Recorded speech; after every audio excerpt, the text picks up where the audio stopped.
இயக்குனர் சுபாஷ் ராஜோட இயக்கத்துல அர்ஜுன், அதுக்கப்புறம் பிரீத்தி முகுந்தன், அபிராமி இவங்க எல்லாரும் சேர்ந்து நடிச்சு வெளிவந்திருக்கக்கூடிய படம் தான் பிளாஸ்ட். இந்த பிளாஸ்ட் படம் உண்மையிலேயே பிளாஸ்ட் மாதிரி இருந்துச்சா அப்படிங்கறத நம்ம இந்த ரிவ்யூல பார்க்கலாம். ஏதாவது தப்பு நடக்கிறது நீ பார்த்து பாதிக்கப்பட்ட இடத்துல நமக்கு தெரிஞ்சவங்களா தான் இருக்கணுங்கிற அவசியம் இல்லை. அதுக்கு முன்னாடி நம்ம சேனலை சப்ஸ்கிரைப் பண்ணாதவங்க மாலை முரசு வைபுக்கு சப்ஸ்கிரைப் பண்ணிக்கோங்க. சோ இந்த படத்தோடைய கதையை பத்தி நம்ம ஒன்லைன்ல பார்த்தோம் அப்படின்னா, அதாவது ஒரு கராத்தே ஃபேமிலி இருக்காங்க. இந்த கராத்தே கிட்லாம் பார்த்திருப்பீங்களா, அந்த மாதிரி கராத்தே ஃபேமிலி. இந்த கராத்தே ஃபேமிலிக்கும் ஒரு கேங்ஸ்டருக்கும் நடக்கக்கூடிய, ஒரு கேங்ஸ்டர் கேங்குக்கும் நடக்கக்கூடிய ஒரு கதை தான் இது. இதுல வந்து கடைசியா இந்த கராத்தே ஃபேமிலி எப்படி வந்து இந்த கேங்ஸ்டர் கேங்க்ல இருந்து தப்பிக்கிறாங்க, இல்ல அவங்களை வந்து எப்படி கவுண்டர் பண்றாங்க அப்படிங்கறத இந்த கதையோடைய மூவ்மெண்ட் அப்படிங்கிறது இருக்கும். சரி, இந்த கதையை பத்தி விரிவா பார்ப்போம். அர்ஜுன் வந்து பாத்தீங்கன்னா ஒரு கராத்தே மாஸ்டரா இருக்கிறாரு. அதுக்கப்புறம் அபிராமி ஒரு கராத்தே மாஸ்டர். அவங்களுடைய பொண்ணாகிய பிரீத்தி முகுந்த் இருக்காங்க பாத்தீங்களா, அவங்க சின்ன வயசுல இருந்து பாத்தீங்கன்னா செல்ஃப் டிஃபென்ஸ், நம்ம தான் வந்து பாதுகாத்துக்கணும் அப்படின்ற அந்த கான்செப்ட சொல்லி அவங்க அப்பா அர்ஜுன் வந்து வளர்க்குறாரு. அதுக்கப்புறம் பிரீத்தி முகுந்த் வந்து பாத்தீங்க அப்படின்னா அந்த செல்ஃப் டிஃபென்ஸ்ல பயங்கர இன்ட்ரெஸ்ட் ஆகி அவங்களும் நிறைய கராத்தே எல்லாம் பண்ண ஆரம்பிக்கிறாங்க. பயங்கரமா வர்றவங்க போறவங்கள போட்டு இழுத்து போட்டு அடிக்கிறாங்க, தப்பு பண்றவங்களும் அடிக்கிறாங்க. அதுக்கப்புறம் அர்ஜுன் வந்து சொல்றாரு, இந்த மாதிரி உங்க அம்மா உங்க அப்பா இல்ல உனக்கு ஒரு பிரச்சனை வந்தா மட்டும்தான் நீ வந்து அடிக்கணும்னு கிடையாது, யாருக்கு தப்பு நடந்தாலும் அங்க போய் நீ வந்து தட்டி கேட்கலாம். அதுதான் வந்து ஒரு மனிதநேயம், அதுதான் வந்து ஒரு மனுஷனா பிறந்ததுக்கான ஒரு ரீசன் அப்படின்னு வந்து சொல்றாரு. அதை வந்து இவங்க என்ன எடுத்துக்கிறாங்க, பர்சனலா எடுத்துக்கிட்டு எங்கெல்லாம் தப்பு நடக்குதோ அங்கெல்லாம் வந்துட்டு ஒரு ஹீரோ எப்படி போய் அடிப்பாரோ அந்த மாதிரி வந்து பிரீத்தி முகுந்த் வந்து அடிச்சு தம்சம் பண்றாங்க. அப்படியே வம்பு வழக்கெல்லாம் வந்து வீட்டுக்கு எடுத்துட்டு வராங்க. யாருக்கு நேரம் நடந்தாலும் தட்டி கேட்கணும். சரி, இது ஒரு பக்கம் இருக்க.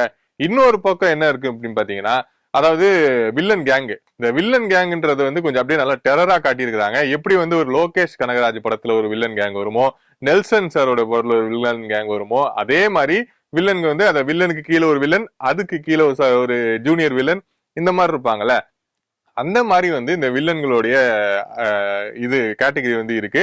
சோ இந்த வில்லன்கள் என்ன பண்றாங்க அப்படின்னு பாத்தீங்கன்னா, அவங்க வந்து ஒரு பெரிய ஒரு கல்லை வந்து ஒரு மலைக்குள்ள கொடைஞ்சி அந்த கல்லை வெளியில எடுத்தா அதனால அவங்களுக்கு வந்து ஒரு 7,000 கோடி ரூபாய் வந்து லாபம் கிடைக்குமா. சோ அந்த கல்லை எடுக்கிறதுக்கான ஒரு ப்ராஜெக்ட்ல வந்து ஈடுபடுறாங்க. அந்த ப்ராஜெக்ட நடத்துறதுக்கு அவங்களுக்கு சில அமௌண்ட் தேவைப்படுது, ஒரு சில பேரை போட்டு தள்ள வேண்டியது இருக்கு. அந்த விஷயத்தை நோக்கி அவங்க வந்து பயணிச்சிட்டு இருக்காங்க. இது வந்து இன்னொரு ட்ராக். இந்த ட்ராக்ல வந்து பாத்தீங்க அப்படின்னா அர்ஜுனு, அதுக்கப்புறம் வந்து பிரீத்தி இவங்க வந்து பாத்தீங்கன்னா அவங்க பர்சனல் லைஃப்ல நடக்கக்கூடிய பிரச்சனைகள், அவங்க பர்சனல் லைஃப்ல நடக்கக்கூடிய இந்த கெட்ட சம்பவங்கள்லாம் இருக்கும் தெரியுமா, அதை வந்து கவுண்டர் பண்ற விதமா இவங்க வந்து ஒரு பக்கம் வந்து போராடிக்கிட்டு இருப்பாங்க. இந்த மாதிரி 2 ட்ராக்ல வந்து போயிட்டு இருக்கோம். நடுவுல வந்து எப்படி இவங்க 2 பேரும் இன்டர்செக்ட் ஆகுறாங்க, அதாவது இந்த வில்லன் கேங்கும் எப்படி வந்து இந்த ஃபேமிலி, இந்த கராத்தே கிட் ஃபேமிலி இருக்குல்ல, இவங்க வந்து எப்படி வந்து சந்திக்கிறாங்க, இவங்க 2 பேருக்கு எப்படி பிரச்சனை வருது அப்படிங்கறத ரொம்ப சூப்பரா வந்து கொண்டு போயிருப்பாரு. டைரக்டர். அதாவது இந்த படத்துல வந்து உடனே வந்து இந்த ஹீரோவும் வில்லனும் மீட் பண்ணி அதுக்கப்புறம் வந்துட்டு என்ன நடக்க போகுது அப்படிங்கறத காட்டாம, ஏன்னா ஒரு சில பேர் சொல்லுவாங்க படம் ஆரம்பிச்சு ஒரு 10 நிமிஷத்துல கதை புரியலன்னா அந்த படம் வந்து ஃபிளாப் ஆயிரும் அப்படின்னு சொல்லிட்டு. ஆனா இந்த படத்துல ஃபர்ஸ்ட் ஹாஃப் முடிகிற வரைக்கும் அப்படியே வந்து அந்த சஸ்பென்ஸ் வந்து கொண்டு போவாங்க. நான் அதுக்கப்புறம் ஸ்பாய்லர் பண்ண விரும்பல. அந்த சஸ்பென்ஸை வந்து சூப்பரா வந்து பிரேக் பண்ணுவாங்க. அந்த இன்டர்லூப் பண்ணுவாங்க. அந்த வில்லனையும் எப்படி வந்து இந்த அதாவது நம்ம அர்ஜுன் ஃபேமிலியும் எப்படி வந்து லிங்க் ஆகுறாங்கன்றத கொண்டு போற வரைக்கும் வந்து அப்படியே வந்து அந்த சஸ்பென்ஸ்ல அடுத்த சீன் என்ன வரும், அடுத்த சீன் என்ன வரும், அடுத்த சீன் என்ன வரும் அப்படிங்கிற ஒரு எதிர்பார்ப்புலேயே வந்து வச்சிருப்பாங்க டைரக்டர். செக் போஸ்டும் பிளாக் பண்ணிடுச்சு சார். அவனால கண்டிப்பா சென்னை விட்டு வெளியில எங்கேயும் போயிருக்கவே முடியாது. அதே மாதிரி வந்து நடிப்பை பத்தி நம்ம வந்து சொல்லி ஆகணும். அர்ஜுன் வந்து பாத்தீங்க அப்படின்னா படத்துல அவ்வளவான ஒரு சீன்ஸ்ல வரமாட்டாரு. அதை விட அவரோட பொண்ணுதான் வந்து நிறைய சீன்ஸ்ல வருவாங்க. அந்த பிரீத்தி முகுந்த் வந்து பத்தி சொல்லி ஆகணும். அவங்க தமிழ், மலையாளம், தெலுங்கு எல்லா லாங்குவேஜ் நடிச்சிருக்காங்க. இந்த படத்துல அவங்களுடைய நடிப்பு அப்படிங்கிறது பயங்கரமா இருக்கு. ஏன்னா அந்த ஆக்ஷன் சீக்வன்ஸ்ல எல்லாம் பாதி சீக்வன்ஸ்ல இவங்க தான் வந்து வராங்க. அந்த ஆக்ஷன் சீக்வன்ஸ் போர் அடிக்காம இருக்கிறதுக்கு, அது மட்டும் இல்லாம அந்த ஃபைட்டை வந்து ரசிச்சு பாக்குறதுக்கு, அதாவது கண்ணை அந்த ஸ்கிரீன்ல இருந்து எடுக்காம பாக்குற அளவுக்கு வந்து அந்த ஃபைட் சீக்வன்ஸ் வந்து பயங்கரமா பண்ணிருக்காங்க. கிரிஞ்சு பண்ணிடுவாங்களோன்ற ஒரு ஒரு என்ன சொல்றது, ஒரு பயத்தோட இருந்த இடத்துல அந்த ஃபைட் சீக்வன்ஸை பயங்கரமா வந்து பண்ணி கொடுத்துருக்காங்க பிரீத்தி முகுந்த். அதுக்கு ஃபர்ஸ்ட் ஒரு பெரிய வாழ்த்துக்கள். அந்த ஸ்டண்ட் டைரக்டர் வந்து நம்ம நிச்சயமா பாராட்டே ஆகணும். அந்த அளவுக்கு வந்து ஸ்டண்ட் சூப்பரா பண்ணிருக்காருன்னு சொல்லலாம். அந்த பொண்ணு அப்பா அம்மாவோட வீட்டுலனா இருக்கா. அண்ட் ஸ்டண்ட்டுக்கு ஈக்குவலா வந்து பாத்தீங்கன்னா மியூசிக்ல ரவி சார். ஸோ ரவி சாரோட மியூசிக் வந்து பாத்தீங்கன்னா நீங்க ஆல்ரெடி பார்த்துருந்துப்பீங்க. கேஜிஎஃப் இந்த மாதிரி இதெல்லாம் என்ன மாதிரி பண்ணியிருப்பாரு அப்படின்னு சொல்லிட்டு சலார் கேஜிஎஃப்லாம். பட் இந்த படத்துல வந்து அந்த பிஜிஎம் பயங்கரமா பண்ணியிருக்காரு. எப்படின்னு பாத்தீங்கன்னா அந்த ஃபைட்டுக்கு வந்து அந்த அந்த எஃபெக்ட் கொடுக்கும் தெரியுமா, அந்த எக்கோ எஃபெக்ட், ஆடியன்ஸ் வந்து அப்படியே சீட்டோட எட்ஜில் கொண்டு வந்து நிப்பாட்டுற மாதிரி அந்த எஃபெக்ட், இதெல்லாம் வந்து பயங்கரமா அந்த எஃபெக்ட்ஸ்ல வந்து ஆட் பண்ணி கொடுத்துருப்பாரு. அது வந்து ரொம்ப நல்லா இருந்துச்சு, ஆடியன்ஸை அட்ராக்ட் பண்ணிச்சு. அந்த சவுண்ட்ஸ்லாம் நல்லா பண்ணியிருந்தாரு ரவி சார். மியூசிக்கை பொறுத்த வரைக்கும் ஒரு 100 மார்க்ஸ் கொடுத்தே ஆகணும். படத்துக்கு ஒரு மிகப்பெரிய பாசிட்டிவ் அப்படின்னு பாத்தீங்கன்னா மியூசிக் தான்.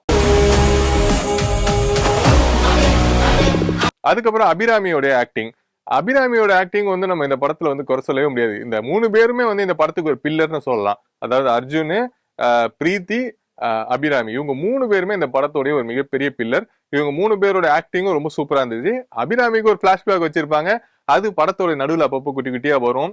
அது ரொம்ப சூப்பரா இருந்துச்சு, ரசிக்கும்படியா இருந்துச்சு. படத்தோட செகண்ட் ஹாஃப்ல சரி வில்லனை வந்து இவங்க மீட் பண்ணிடுறாங்க. அதுக்கப்புறம் வந்து எப்படி இந்த ஃபேமிலி வந்து வில்லன் கேங்கிட்ட இருந்து என்ன மாதிரி எல்லாம் தப்பிக்க போகுது, என்ன மாதிரிலாம் வில்லனை வந்து கவுண்டர் பண்ண போகுது அப்படிங்கிற விஷயத்தை நோக்கி படம் வந்து நகரும்.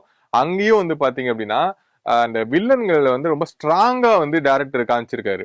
வில்லன்கள்னா அடிச்ச உடனே டக்குன்னு வந்து இதாயிட மாட்டான் அப்படின்ற மாதிரி இல்லாம, இந்த மதராசி படத்துல வித்யுத் ஜமாலோட கேரக்டருக்கு வந்து ஒரு இது கொடுத்துருப்பாங்க பாத்தீங்களா, ஸ்ட்ரக்சர் கொடுத்துருப்பாங்க பாத்தீங்களா, அந்த மாதிரி ஒரு வில்லன்னா எந்த மாதிரி இருப்பா, அதாவது 3 கேட்டகரி வில்லனை பிடிச்சாலும் அந்த அடிமட்டத்தில் இருக்க வில்லனுடைய பவர் கூட வந்து எந்த அளவுக்கு இருக்கும் அப்படின்றத வந்து இந்த படத்துல வந்து நல்லா காட்டியிருப்பாங்க. அங்க இருந்த பொண்ணு எல்லாத்தையும் டீட்டெயிலா சொன்னா வில்லன்கள்ல வந்து ஒன் ஆஃப் த வில்லனா வந்து பவன் கிருஷ்ணா இருக்காரு. அவருடைய ஆக்டிங் வந்து ஸ்கிரீன்ல பாக்கிறதுக்கு நல்லா இருந்துச்சு. அதாவது சில்வர் ஸ்கிரீன்ல ரொம்ப நாள் கழிச்சு பவன் கிருஷ்ணாவோட ஆக்டிங் நல்லா ப்ராமிசிங்கா இருந்தது. அவர் வந்து வில்லன் கேரக்டர் பக்காவா பண்ணிருப்பாரு. அவருடைய அந்த சைலண்டா பேசக்கூடிய அந்த அந்த ஒரு தன்மை இருக்கும் தெரியுமா, அப்படியே ரொம்ப ஓவரா வந்து பேசுற ரியாக்ஷன் எல்லாம் காட்ட மாட்டாரு, வில்லனிசம் நல்லா காட்டுவாரு. அவருடைய ஆக்டிங் நல்லா இருந்தது. அண்ட் ஜான் கொகேன், சார்பட்டா பரம்பரை, இந்த மாதிரி நிறைய படங்கள் நல்ல படங்கள்லாம் பண்ணிட்டு இந்த படத்துல வந்து பாத்தீங்கன்னா அதே அந்த பேரை வந்து காப்பாத்துற மாதிரி ஒரு வில்லன் கேரக்டர் வந்து கொடுத்துருக்காங்க.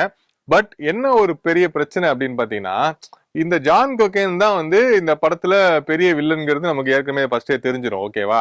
ஆனா இந்த ஜான் கொகேனை விட கீழே இருக்கக்கூடிய வில்லன்கள் இருக்காங்க பாத்தீங்களா, அவங்களுக்கு வந்து நிறைய பவரும் அவருக்கு வந்து நிறைய ஃபோர்ஸும் வந்து கொடுத்த மாதிரி ஒரு ஃபீல் இருக்கும். கிளைமேக்ஸ்ல வந்து நம்ம எப்படி ஜான் கொகேனோட ஒரு ஒரு ஃபேஸ் ஆஃப் வரும்போது அந்த இடத்துல அதிகமா நம்ம எதிர்பார்த்தது கொஞ்சம் தப்பாயிருச்சோ அப்படின்ற ஒரு சின்ன ஏமாற்றம் வந்து இருந்தது. ப்ரீ கிளைமேக்ஸ் வந்து படத்துல வந்து பயங்கரமா தெறிக்க விட்டுருப்பாங்க. ப்ரீ கிளைமேக்ஸ் வந்து பார்க்கும்போதே அங்கேயே வந்து படம் முடிஞ்சிருச்சு ஆக்சுவலா. அதுக்கப்புறம் வந்து பாத்தீங்க அப்படின்னா கொஞ்சம் படத்தை நம்ம கம்ப்ளீட் பண்ணோம்ல, அதனால வந்து கொஞ்சம் வழக்கமா அந்த சினிமா வந்து உள்ள வந்துருச்சு. அந்த சினிமால வரக்கூடிய அந்த எசன்ஸ் ஆட் பண்ணும் அப்படிங்கறதுனால அந்த கிளைமேக்ஸ் எடுத்துட்டு போனாங்க. ஜான் கொகேனுக்கு இன்னும் கொஞ்சம் வந்து ஸ்ட்ராங் பண்ணியிருந்தாங்க அந்த கேரக்டரை அப்படின்னா அந்த படம் இன்னும் சூப்பரா இருந்திருக்கும். அது மட்டும் இல்லாம இந்த படத்துல ஸ்டண்ட் டைரக்டர் பயங்கரமா ஒர்க் பண்ணிருக்காங்க, மியூசிக்கும் சூப்பரா ஒர்க் பண்ணிருக்காங்க, சினிமாட்டோகிராஃபி எல்லாமே நல்லா இருந்தது. பட்ஜெட் வந்து நல்லா கம்மி பட்ஜெட்ல தான் எடுத்திருக்க மாதிரி இருக்கு படம். ஆனா அந்த படத்துடைய கலெக்ஷன் அப்படிங்கிறது நிச்சயமா வந்து பெரிய லெவல்ல இருக்குன்றதுல எந்த ஒரு சந்தேகமே கிடையாது. ப்ரொமோஷன் வைஸும் பாத்தீங்க அப்படின்னா இவங்க வந்து நிறைய இன்டர்வியூ எல்லாம் கொடுத்துருந்தாங்க. பட் இந்த படம் எந்த ஒரு எதிர்பார்ப்பும் இல்லாம நீங்க போய் பாக்குறீங்கன்னு வச்சுக்கோங்களேன், உங்களுக்கு வந்து ஒரு பெரிய ஒரு என்ன சொல்றது ஒரு சர்ப்ரைஸை கொடுக்கும் அப்படின்னு சொல்லிட்டு போகலாம். ஏன்னா நீங்க வந்து டக்குன்னு அர்ஜுன் சார் வந்து ஒரு படம் நடிக்கிறாரு, நீங்க வந்து இந்த வீக்கெண்டு போய் அந்த படத்தை பாருங்க அப்படின்னா எல்லாருக்கும் ஒரு கேள்வி எழும்பும், என்னடா இது அர்ஜுன் சார் படம் நடிச்சிருக்காரா, அவர் லீடா நடிச்சிருக்காரா, என்ன பண்ணியிருப்பாரு தெரிக்கா அப்படின்னு சொல்லி இருப்பாரு, வேற என்ன பண்ணியிருப்பாரா இருக்கும் அப்படின்ற ஒரு சின்ன டவுட்டோட போடுவோம் அப்படின்றதுதான் வந்து ஆக்சுவலா ஃபேக்ட். அப்படிதான் நானும் போய் பார்த்தேன். ஆனா படத்துல வந்து டைரக்டர் பயங்கரமா பண்ணி வச்சிருக்காரு. படம் வந்து கொஞ்சம் நம்மளுடைய லோகேஷ் கனகராஜோடைய ஃபிளேவர்லயும் நெல்சன் சாரோடைய ஃபிளேவர்லயும் இருந்தது.